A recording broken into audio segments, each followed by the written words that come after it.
For this recipe, you will need to freeze a whole head of cabbage overnight. The day of cooking, begin by preparing the filling. Cook the rice according to package instructions and set aside to cool. Dice the onions and in butter over medium-high heat, sauté until they are golden brown. Don't forget to stir, and once they're brown, set them aside to cool.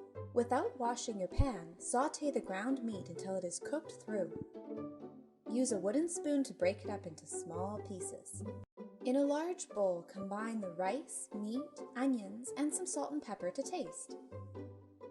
Now in a small saucepan, combine the water and tomato soup. Bring it to a boil and then pour 1 large spoonful into your casserole pan. Remove the frozen cabbage from the freezer and place it into a large bowl of hot water. Use a knife to slice the hard base of the cabbage leaves. Remove the leaves one at a time and place on a paper towel to dry. Carefully cut away any hard part of the cabbage stem. One at a time, fill each cabbage leaf with about 3 spoonfuls of filling. Roll at the center of the leaf first, fold in the sides, and then continue to roll. Let's see that again.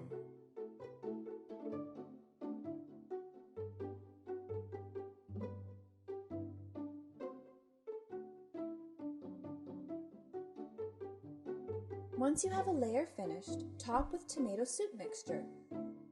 Keep adding layers of cabbage rolls topped with tomato sauce until your pan is full.